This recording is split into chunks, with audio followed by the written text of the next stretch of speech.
chapter 14.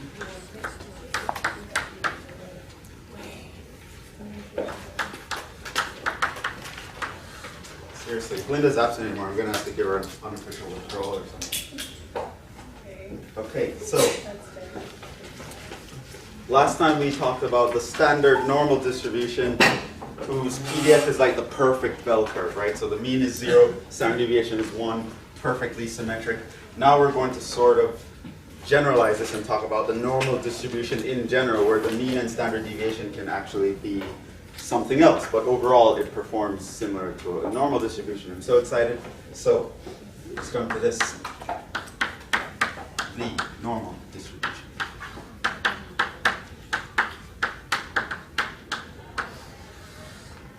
So this is sort of almost normal, almost a standard normal. So I have the notes here. Super, super important distribution.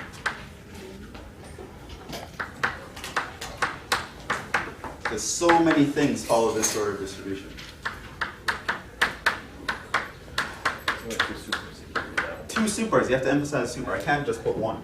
Okay, so what? It can't be that important if it's only two.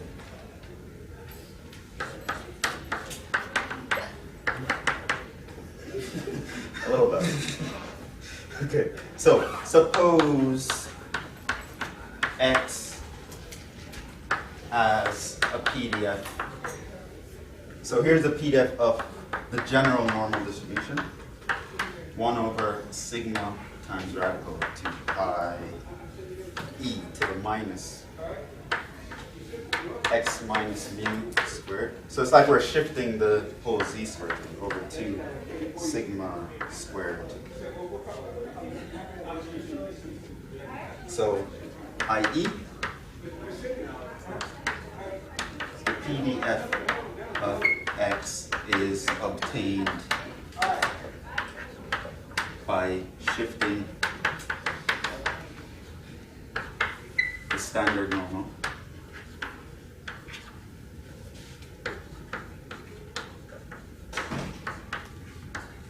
to have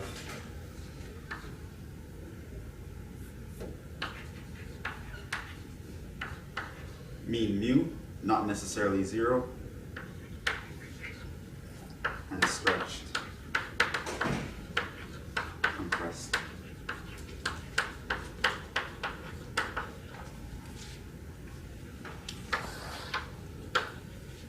To have standard deviation sigma, right? So in general, now we're just sort of shifting and stretching our standard normal curve, where now the mu can be something other than 0, and you can have like a standard deviation to be anything around here. Right? So it's like the standard normal, but you shift it and you stretch it, right? So it's still a bell curve, it's still symmetric, but it's not, it's off-centered, and it might be longer than normal or stubbier than normal or something like that, right? So when you start to actually plot all the values of this function, you get sort of some other curve that's like a standard normal, but it's sort of shifted around the place. Because, let's face it, not many things conform exactly to the standard normal, but things can look like it.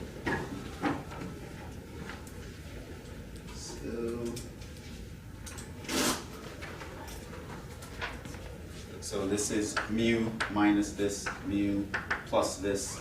These are where the inflection points happen, but you don't really have to worry about the calculus of it.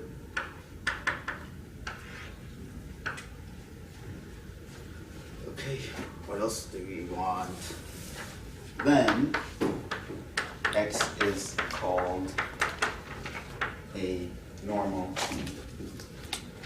random variable.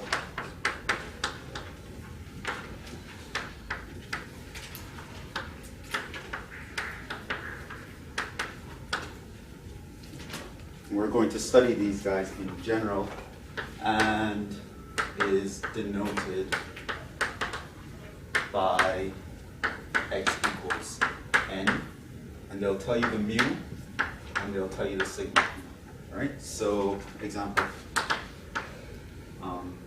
they might just say, oh, we have a distribution, and the distribution is n of 2 2, comma 5, right? This is just, it just means you have a normal distribution.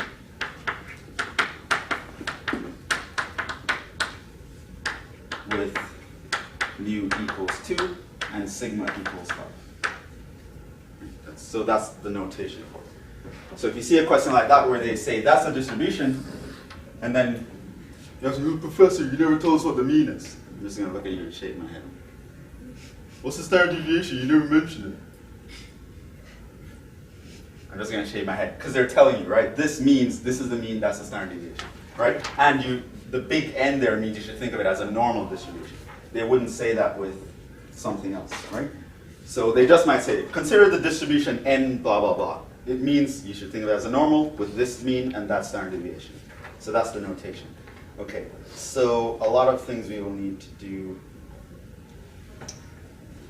An important definition here is that of the z-score.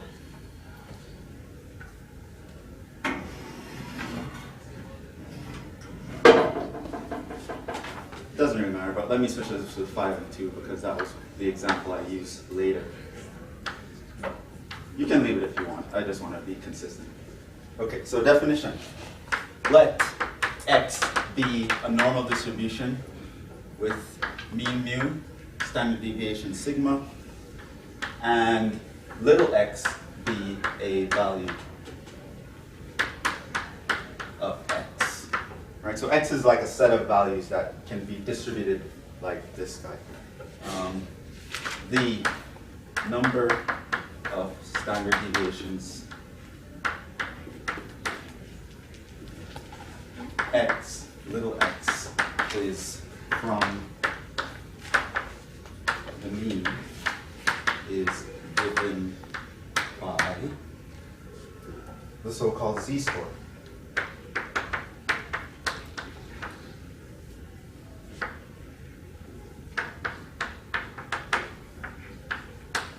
Defined by z equals, who knows what the formula is?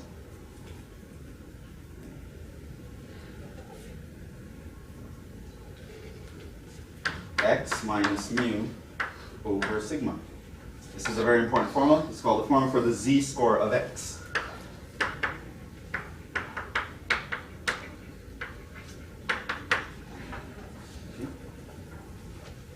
It's actually going to help us to convert between a random normal distribution and the standard normal distribution, so we can use the same table that we have for the standard one. Right? So basically, you find the difference between some random value and the mean, and then you divide it by the number of standard deviations, and it tells you how many standard deviations you are away from the mean. So that's nice. So example. Let x be the normal of 5, 2. Find the z-score of x equals 2.5.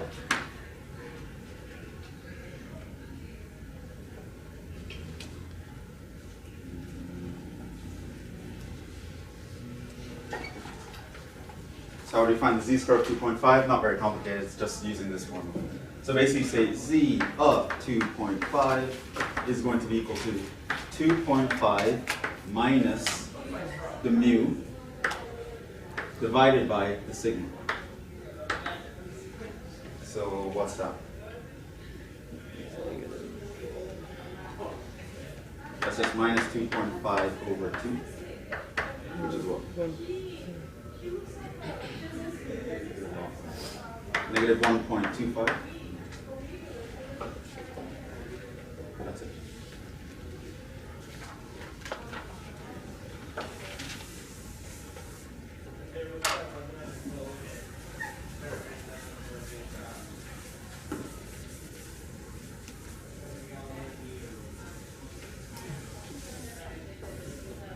Why is this important? It's because the actual table that we have does give us this information. It tells us the amount of standard deviations we are from the mean. And so what the z-score does is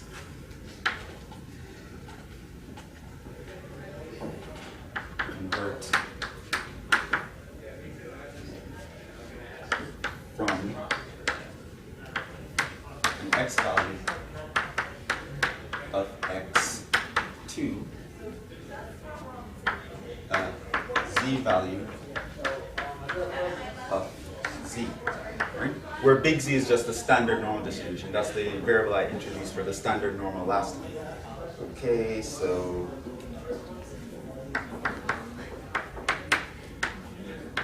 we'll do some examples and this will all be made clearer, but this is just what it is, standard normal distribution.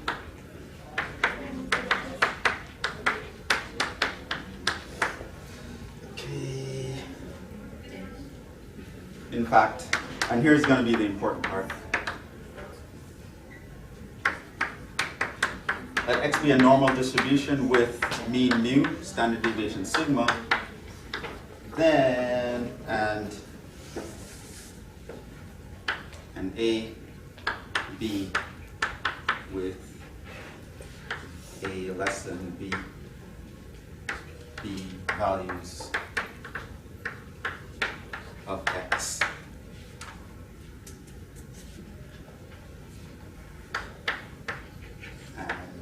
Z little a, Z little b are their respective z-scores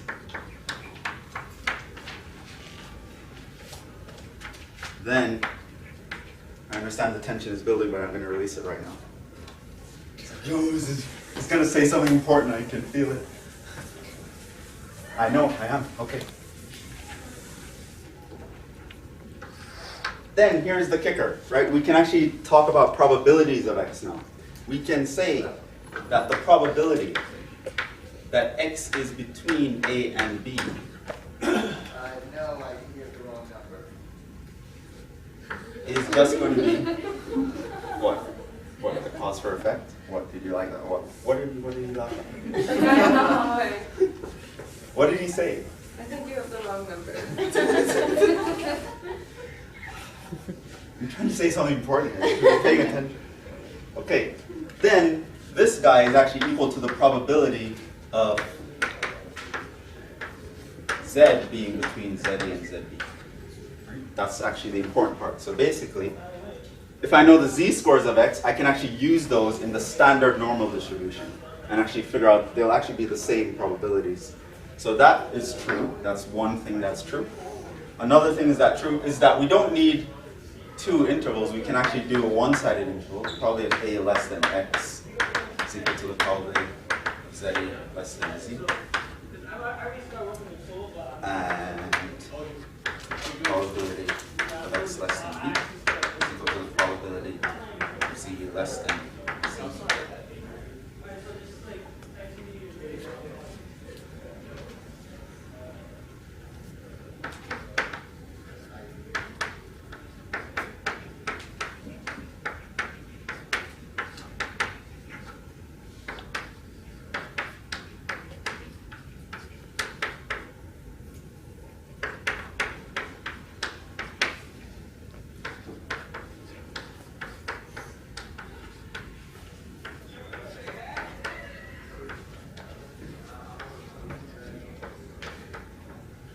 And the kicker is we actually know how to find these probabilities. We were actually doing that yesterday. The last example we did was looking up these probabilities. So, do you have examples yet? Yes, I'm going to give you an example. I should have typed this up. This is a lot of writing.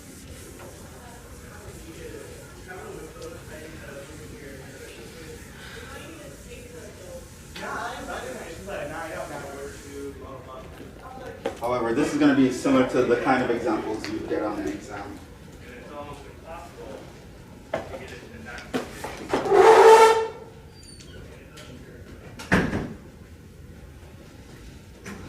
Okay, brace yourselves.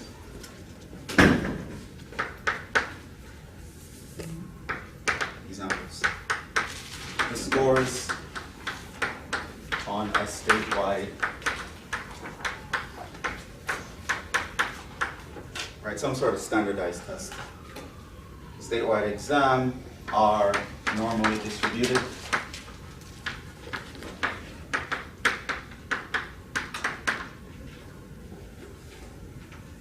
With mean 78, and standard deviation 12.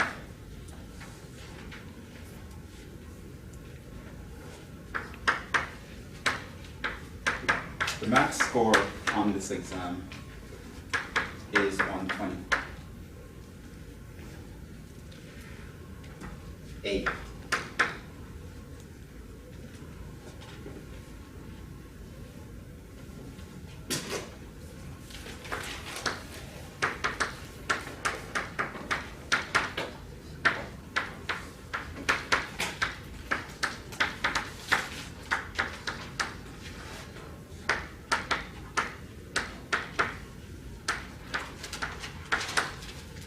If I ask you what percentage of students actually scored higher than an 80, you should be able to tell me based on the information I give you. I can also ask you if failing means grade below 55, what percentage of students failed? What percentage? Students did. C.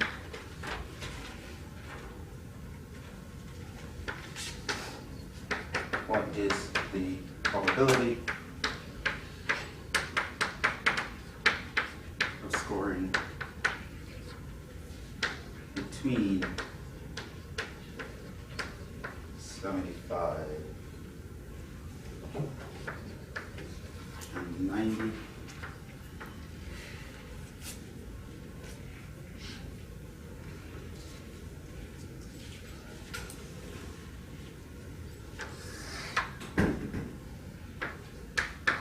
D.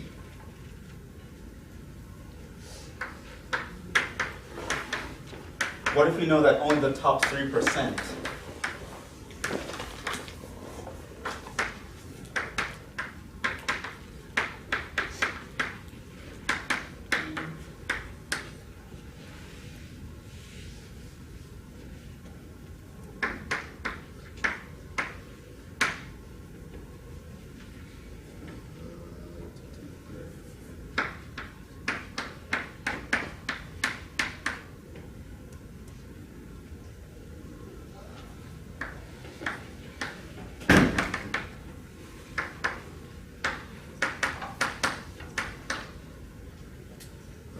is the minimum score?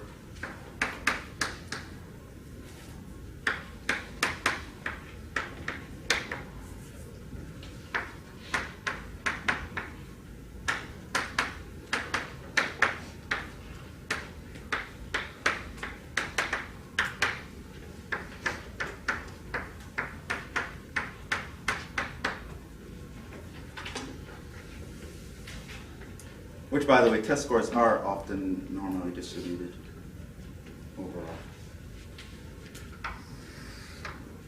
So that's an example. You might see a question something like this.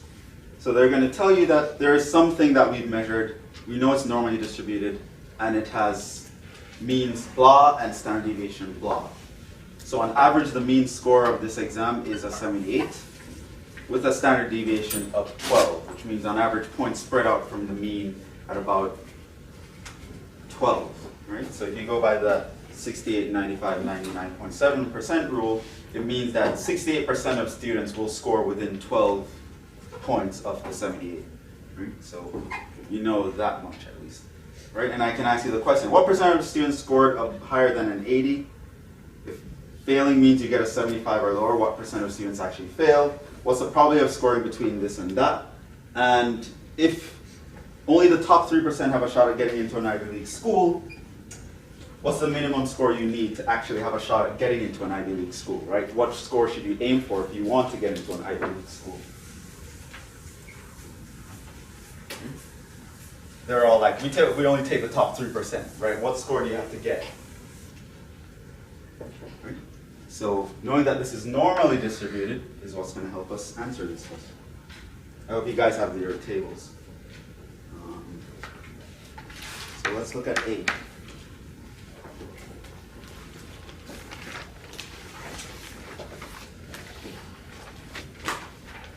let me actually do this one. So, they ask you a question about having a score of 80, right? So the first thing I'm going to want, we want the probability that, let me call this something, let me name this. Let X be scores on the exam. So here, we want probability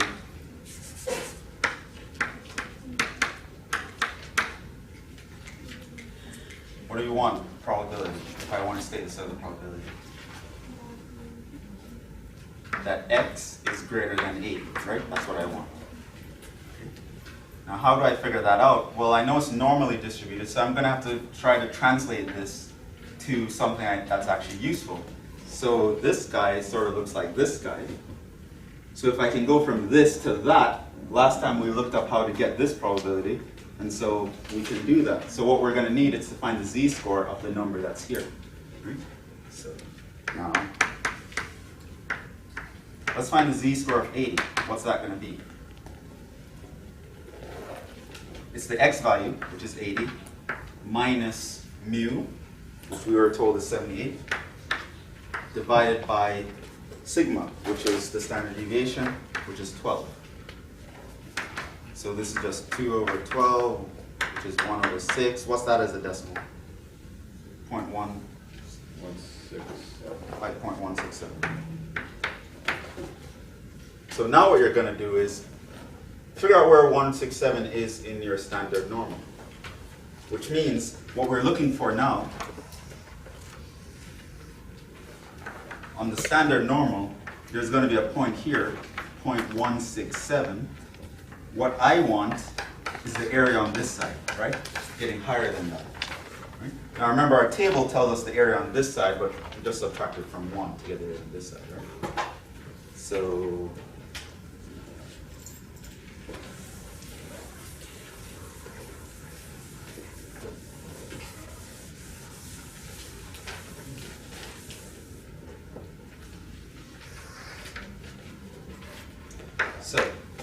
the probability that x is greater than 80 is going to be equal to the probability that z is greater than 0.167, which is going to be 1 minus the probability that z is less than 0.167.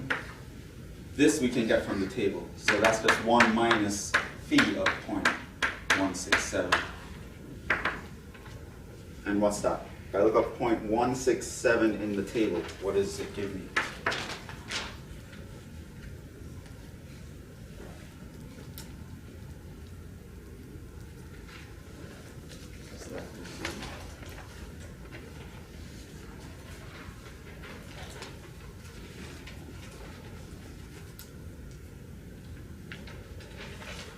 The table only tells you up to 2 decimal places, right? So you can probably round this to 0.17. Look up 0.17. Huh? 0.5675. Okay, and what would that be then overall?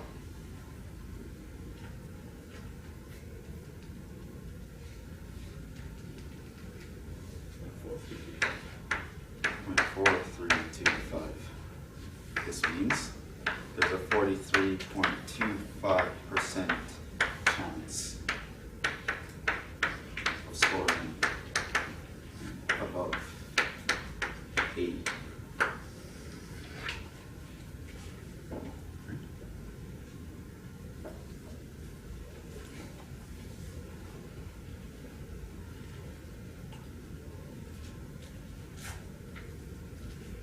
So you have a little less than 1 out of 2 chances.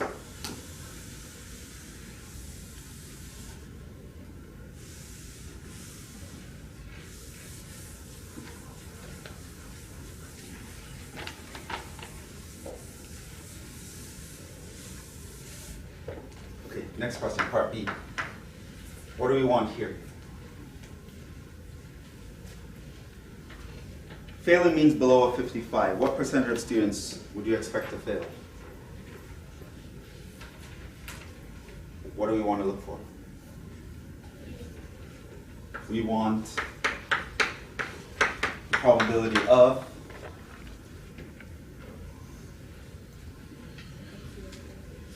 x less than 55.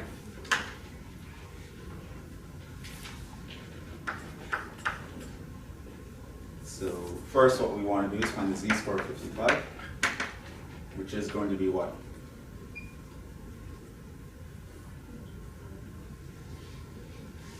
Hmm?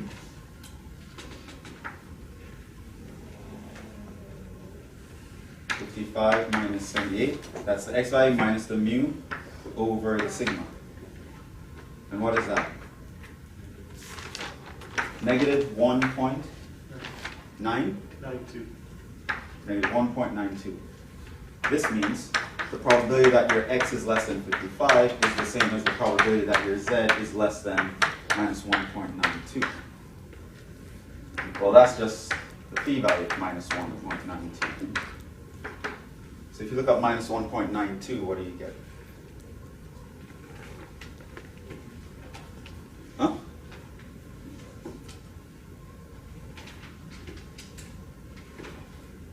For 2.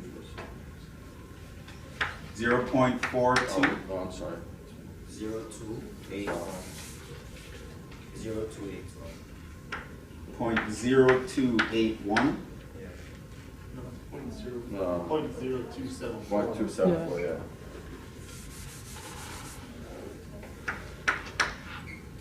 Okay, so how many percentage of students do you expect to fail?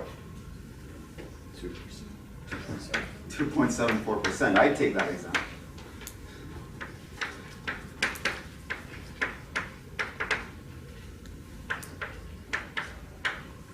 You're kidding me? Exam where there's a 2% chance of failing and you have a 40-something% chance of scoring above an 80? You take it twice and you've got a pretty good chance of getting over an 80. That's not so bad. Maybe these guys should raise their standards, huh? Top 0.5%.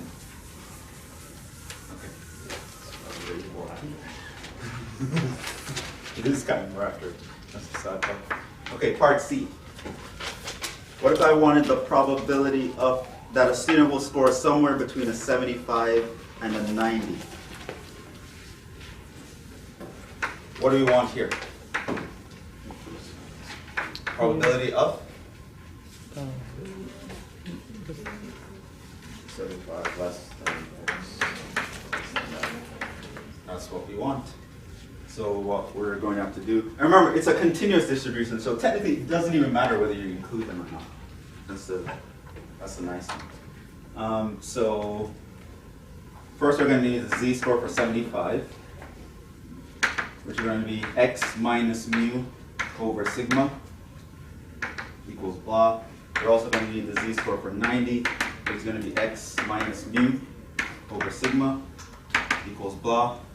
What's this blah?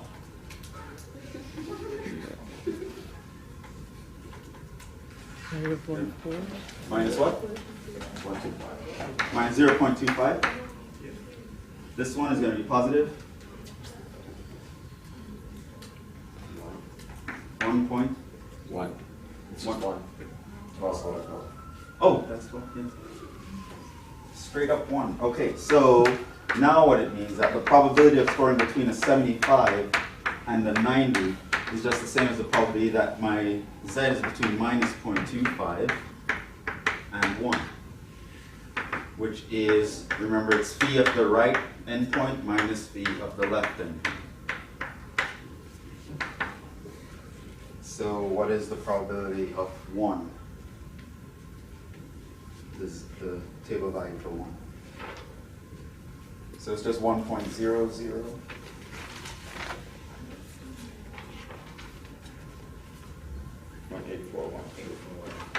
0.841. 3. You guys should be practice looking things up in the table. You're going to need to be able to do this really quickly. So make sure you have your tables out and try to follow along. Make sure you're getting the same numbers. 0.401.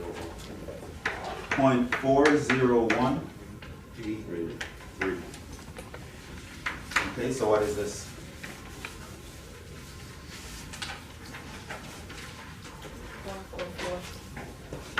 0.44.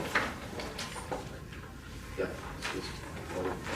Yeah, so there's a 44% chance that you will score between a 75 and a 90. So the probability is 0.44.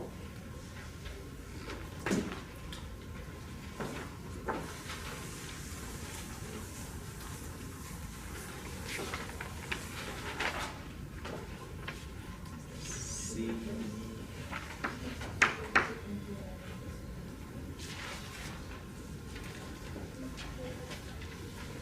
D. The top 3% have a shot of getting into an Ivy League school. What's the minimum score on the test you need to have to get a shot at getting into the Ivy League school?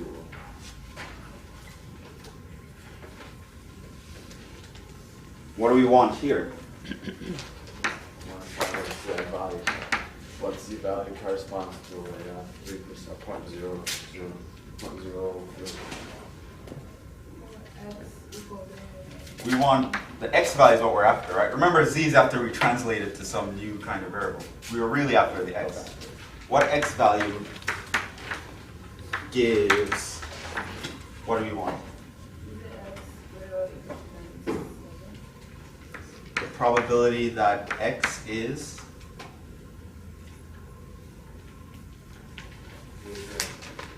greater than. Well, you don't know that because they want top 2%. So that's why we have to go backwards here, right? That's what we're trying to find what x is going to be greater than. That's the right? Yeah, so I want you guys to like tell me, reason through the problem. Like what are they actually asking? Could you draw a picture of what they're asking? Yeah. What would the picture look like? People are all the way to the right. Because the thing is, it wouldn't be a 97. That's because you're thinking of the maximum score as 100, which, remember, the maximum score is 120. But anyway, we'll see. So what do they actually want? We want to find some value here, right? We want the x value such that what? 2% would be the one. It means we want the area over here to be what? 0.03. 0.03. Right, that's what we want. So we want the x value that gives the probability that x is greater than x is 0.03. Right? That's sort of what we're after. So how would we actually find that value?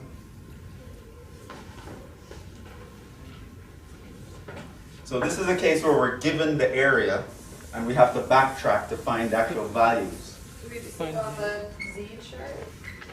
Also from the Z chart. Let's see if you guys remember how to do that. The last example I did last time was when we did a maneuver like this. So we look for Negative where the 97 is. But it's the top percentage, so it would be corresponding to 1.88.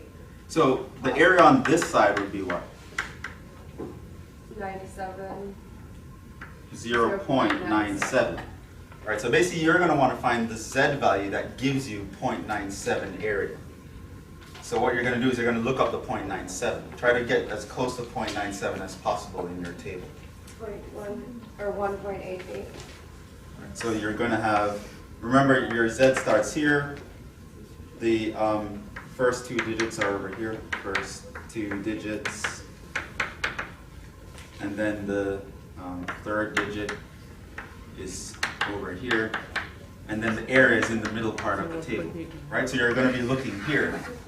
So you're going to be looking in this part of your table for 0.97 or something super close to 0.97. And then you're going to backtrack to get to the z value that gives this. Right, so what do you have? I have 1.88. 1.89. Between 1.88. 8.85. 88 was round up. 885. Okay, so we want 0.9. Right, so we have 0.9699 and 0.9706. The closer one is the 0.9699.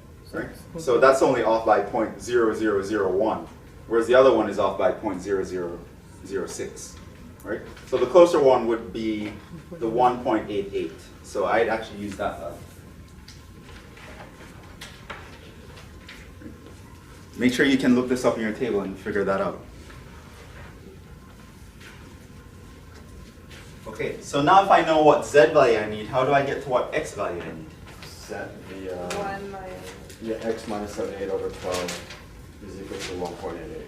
Right, so now since z equals x minus mu over sigma, this means the z value is 1.88 equals the x value I don't know, that's what I want, but 78 over 12. So this means your x must be 78 plus 12 times 1.88. Which is going to be what? 100.2556. 100.56. So that's the minimum score, right? If the maximum score is 120, you need to get at least 100.5, like, or 101, to have a decent shot at getting into an Ivy League school. Yeah. Okay, so any questions on the process here? How it all works?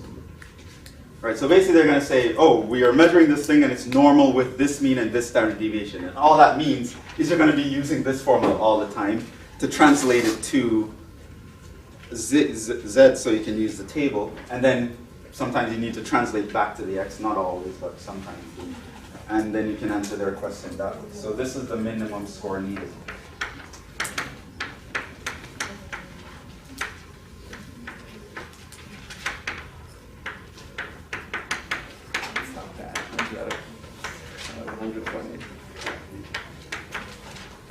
I mean, I just made up the numbers here. Of course, in real life, it would be, they'd want something higher than that, I would think.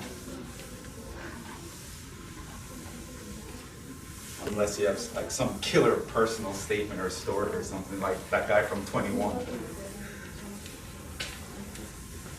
even read it. Like, I made 300,000 playing poker or something like that. Okay. So that is directly using a normal distribution. Now, here's something cool about normal distributions. You can actually use them to approximate binomial distributions. So that is another cool thing. That's what we're going to do now. I'm going to say that.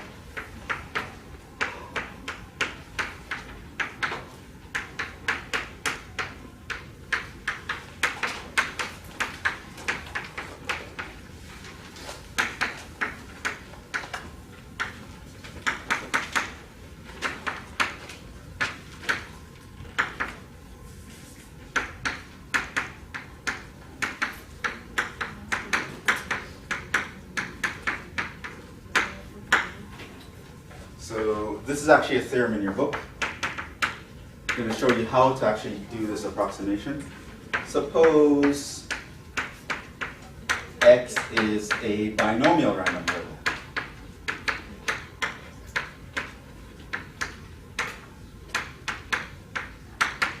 How do you know if something is a binomial random variable? Repeating this example. There are three conditions. Yeah. There's only two outcomes, success or failure. Only two possible outcomes, right? So you're looking at a situation where there can only be two possible outcomes where you can denote one by success, the other by failure. That's one. What's the other? Yeah. Independent.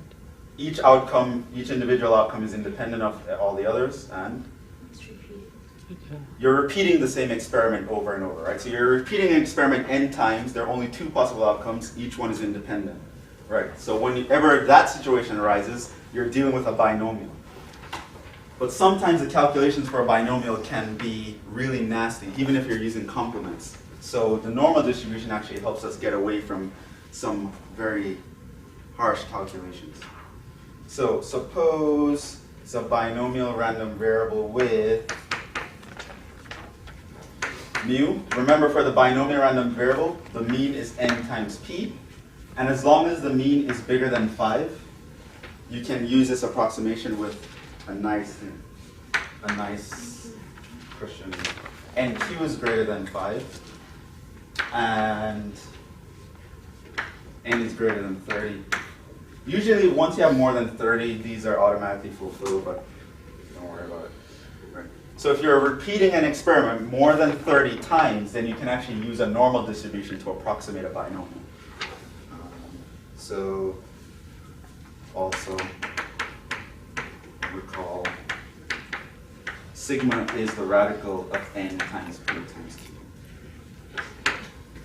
So suppose you have a binomial random variable that has this mean, that sigma, and you're doing an experiment more than 30 times, and your mean is bigger than 5, your n times q is bigger than 5, then the probability that x is less than or equal to a, less than or equal to b, right? Now remember, x in this case is binomial. It's going to be approximately equal to the probability of, and now you're going to take the z-scores with one little tweak.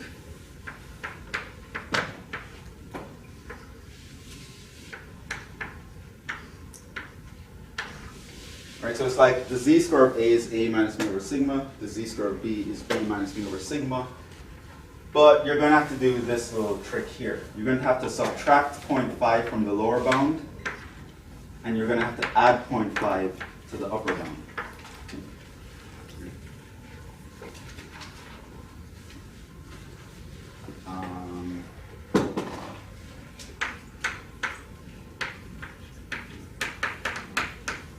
The addition subtraction of 0.5 is called continuity correction.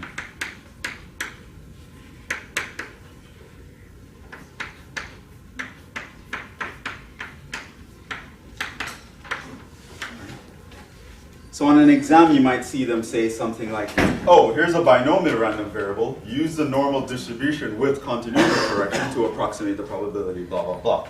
When they say continuity correction, it means they're reminding you, you need to do this, right? The reason being is that you have to remember we did binomial in chapter 13. It was a discrete random variable, right? He had gaps, couldn't take on any value.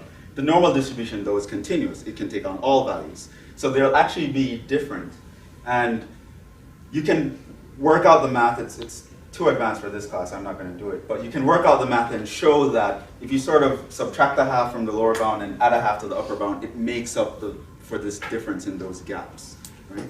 So it sort of corrects for continuity. The fact that this is discrete and this is continuous, you can like literally just fix it by putting these halves, and it will actually make the approximation a lot better. Right? So this corrects for the fact that x is discrete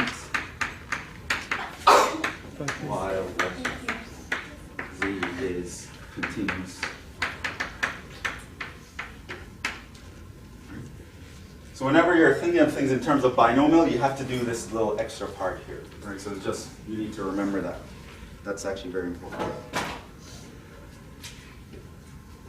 So let's do an example before we get to do that.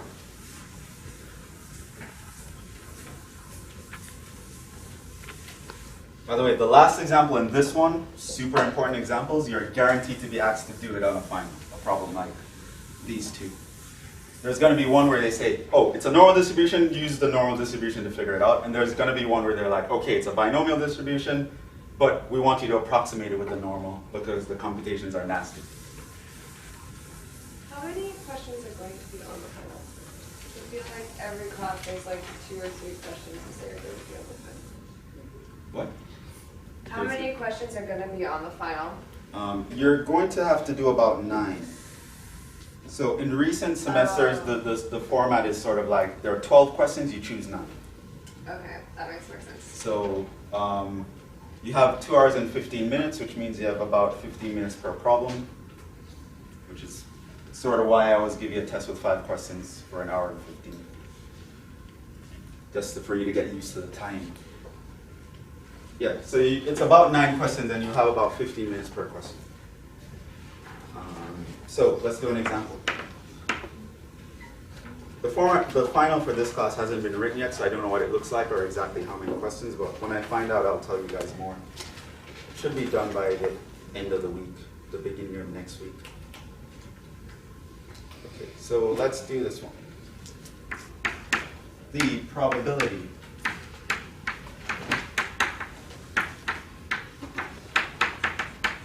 of getting an A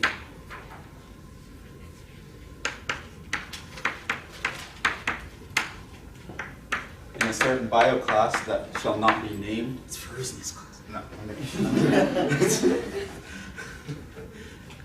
Is 0.15.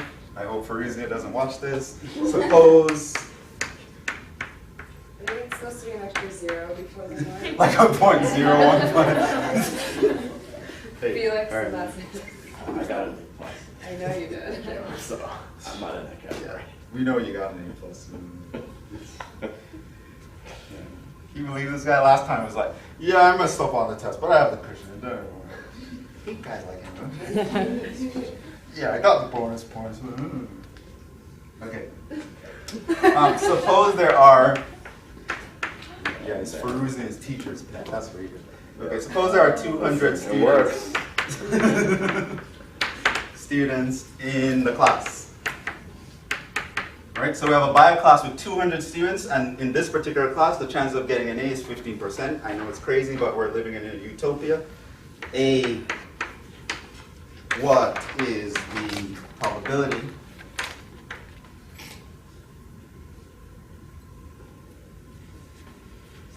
between 50 and 52 students will get A's? All right, so out of 200 students, what's the probability that either 50, 51, or 52 students will get A's? B.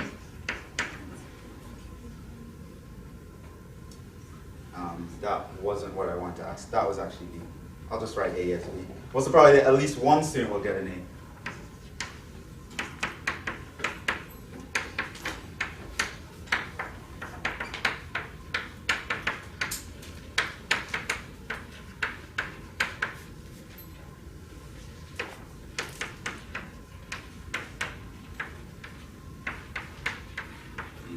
I'm picking on everybody today. Even Linda, she's not even here to defend herself. I don't know. Must be one of those moments. Okay, what is the probability that exactly 100 students will get these?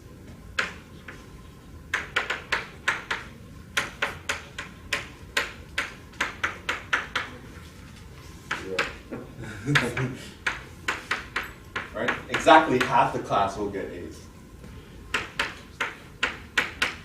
Right? 50% of students getting A's.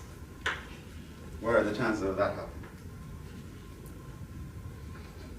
Exactly 100 students get A's. D.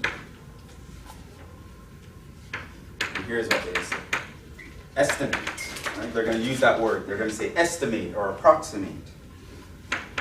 And that's sort of a clue, the probability that at least 100 students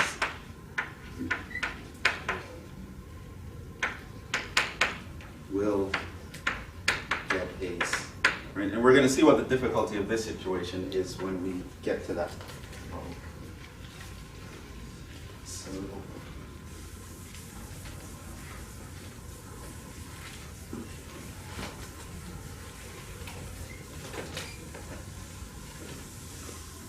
okay, so that's the question. What's the situation here?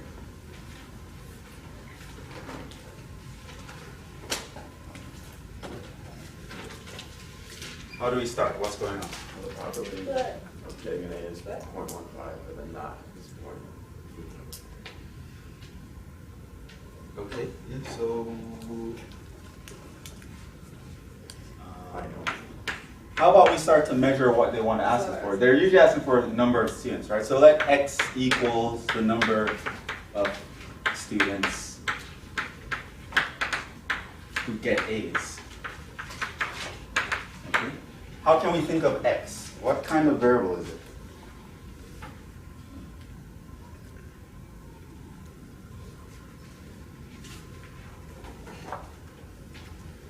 An ordinal.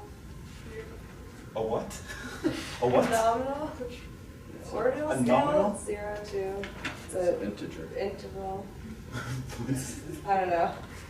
I never even mentioned that in the class. I don't know anymore.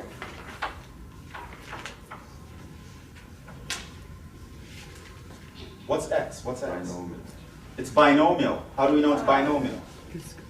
So you either get an A or not. Right. We're repeating an experiment. In fact, we're doing it 200 times, right? Taking the class, right? Some long trial and tribulation, right? You're doing this 200 times, right? Now, as far as we're concerned, there are really only two possibilities we care about. You either get an A or you don't. So 2 possible outcomes. Getting an A is success, not getting an A is failure, right? You have to get A's, okay? And it's all independent, right? So we're assuming no one cheats, no one's success depends on someone else's success, because everyone's like on the up and up and no one cheats and everyone's right? So we have 200 trials that are all independent and there are only 2 possible outcomes in our context. You either get the A or you don't. So x is actually binomial.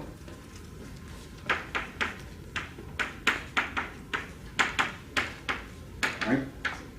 So this is what I mean. They're not going to tell you it's binomial. You should be able to read it and know, oh, that's a binomial.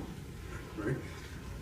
Right, you're always looking for it because it comes up often, right? So you're always looking out, is it binomial, is it not? Right, so you always try to see if those 3 conditions are fulfilled. So it's binomial with n equals, p equals, q equals, mu equals, sigma equals. Right, so just by me telling you this, you should be able to figure out all of those. What is n? 200. It's 200. It's how many times the thing is being repeated. What is p? 115. 0.15. That's our probability of success. Getting an A is the success here. That's what we're trying to count. What is q? 0.85. It's 1 minus p, right? This is 1 minus p. What's the mean? The mean of x. 200 times. Right, it's n times p, right? So it's 200 times 0.15, which is 30. it's 30. What is the sigma?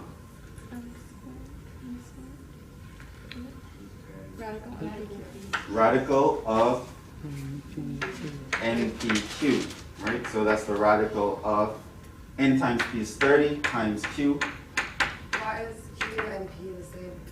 Yeah. This should be 85.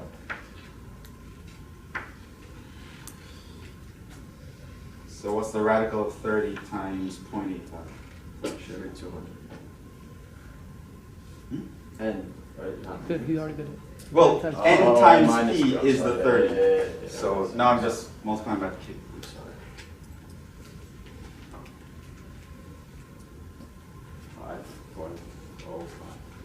5.05. 5.05 approximately. Okay.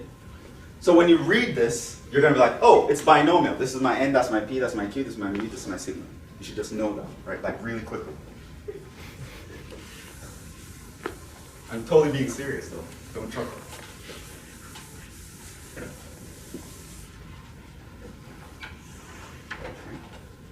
So you read this, you're repeating something 200 times. This is the probability of success, which is getting an A. There are only 2 outcomes. You either get an A or you don't. They're all independent.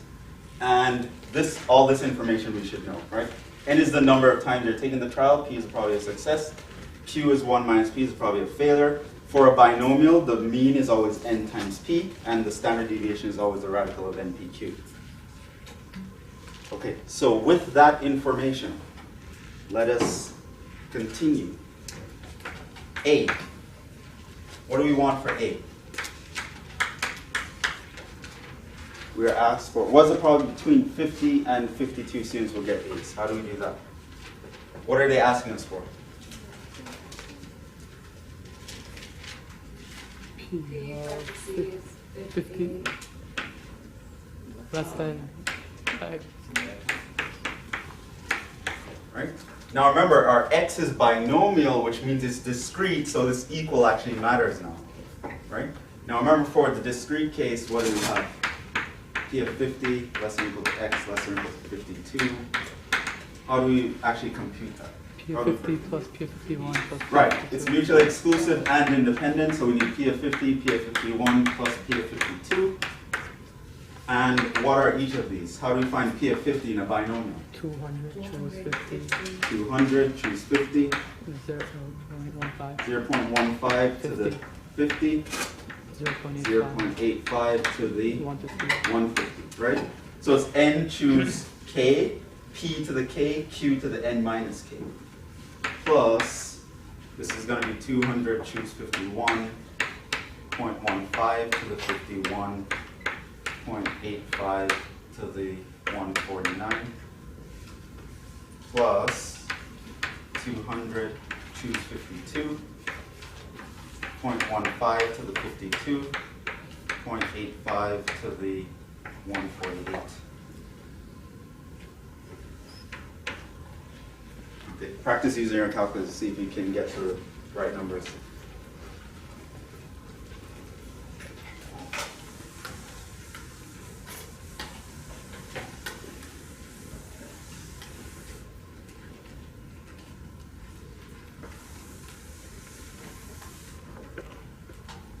Don't want anyone showing up on the day of the phone. I don't know how to use my calculator to do this. It's What too happens late if then. our battery dies? And it's like a non-replaceable battery. And you have like an extra calculator. You Nope, don't no, have no extra calculator. It's a You dog eat share dog a world. calculator? You just die by the wayside and you just move on without them. That's what will happen. Come with 2 calculators and know how to use both of them. You know what the probability of 2 calculators failing is? What? Probably one calculator. Well, you have to know the probability of 1 calculator failing, and assuming they're independent, they will fail independently. Which I'm not sure if that would be independent. It depends on the time. Okay, we're thinking too seriously about this. Focus. What's this?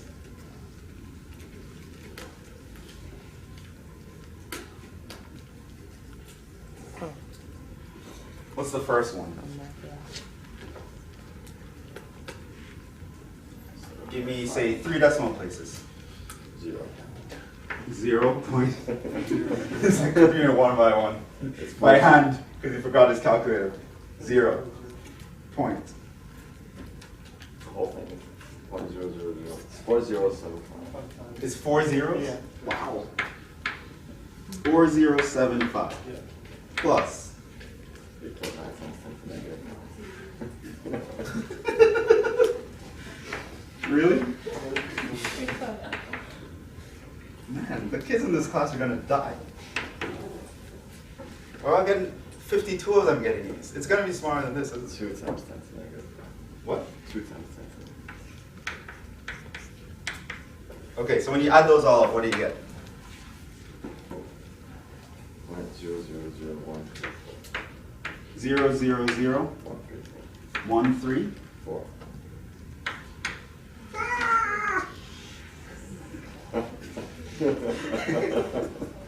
There's a 0.013% that chance that 52 people are gonna get A's. Why even register? No, screw this. Changing my major.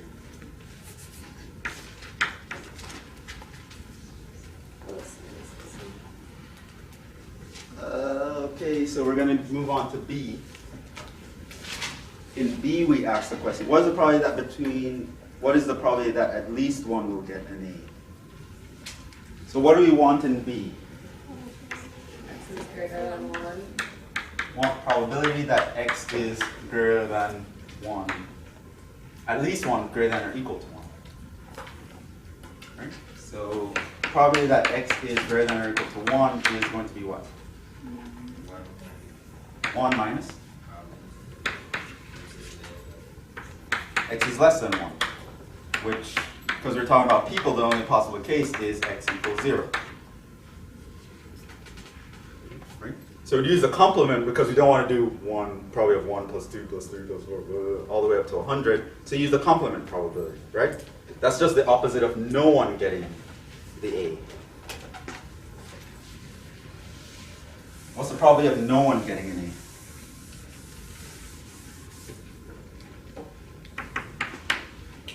Well, it's 200, choose 0, which is just going to be 1, times 0.15 to the 0, times 0.85 to the 200, right? Which these are both 1, so really it makes sense that it's independent, so you're just multiplying 0.85 200 times, and what's that? 7.7 times 10 to the negative 15. 7 point? 7 times 10 to the negative 15.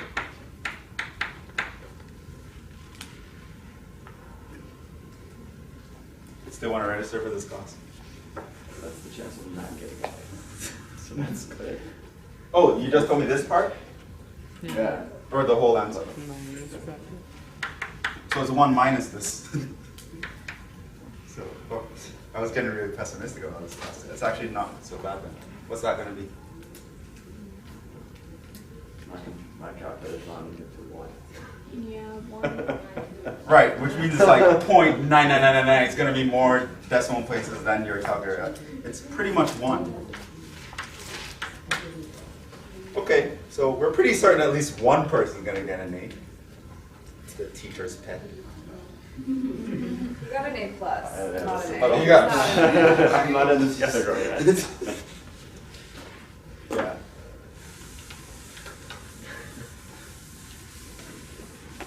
So this is the rest of it. And Felix is over here. Little punk. And then poor Linda is over here too, because she never shows up to class. C. Most probably exactly 100 students will get A's. Exactly 100. So we want probably that x is equal to 100. The number that get A's is actually strictly equal to 100. That's what we want. I write down what we want. Well, again, you use the binomial formula because we know it's a binomial, so we're always using this formula. It's going to be 200, choose 100, 0.15 to the 100, 0.85 to 100.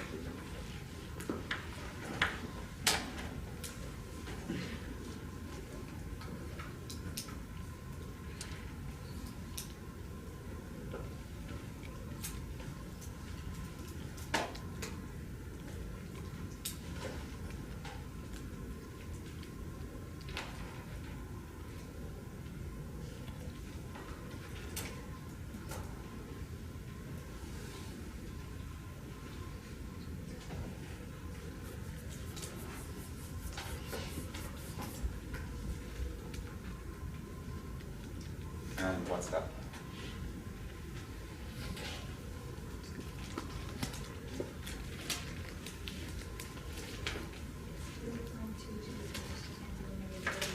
.22.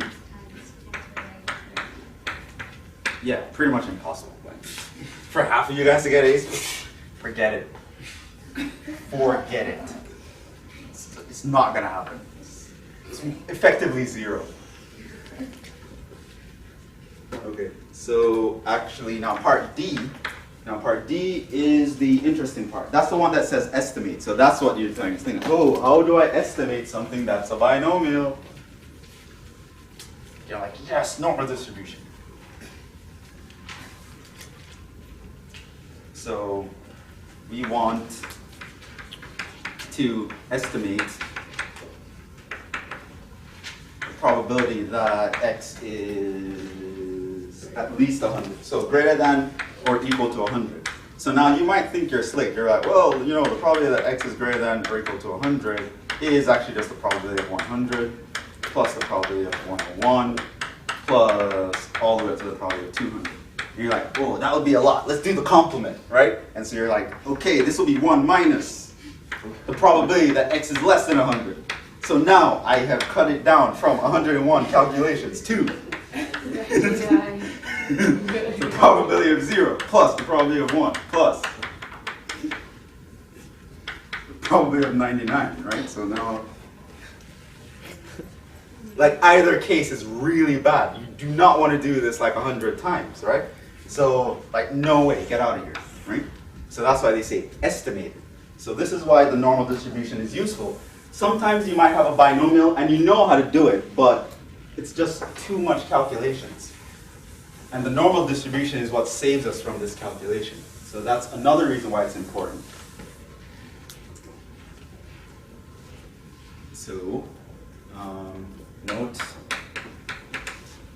So the probability that x is greater than or equal to 100 is going to be approximately the probability that z is greater than what?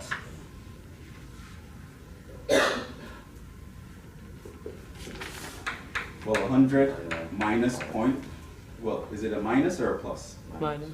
It's a minus, right? So the lower bound, you subtract the half. Minus mu over sigma. Right, so what probability is that?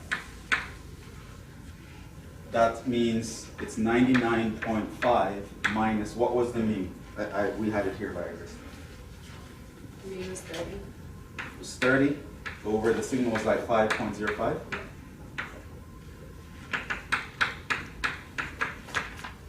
And what's that?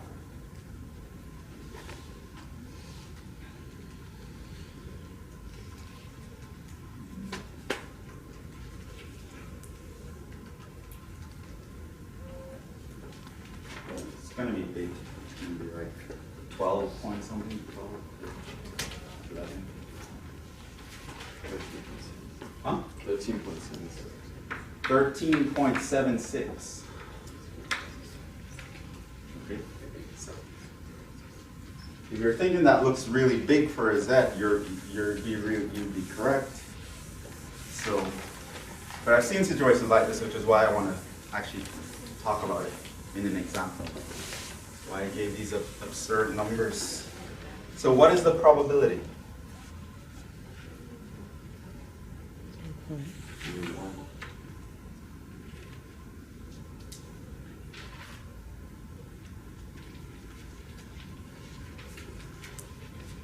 So basically what we want is, this is the picture. Right, so it's somewhere way over here, there's going to be a 13.76. And this is what I want, the area over here.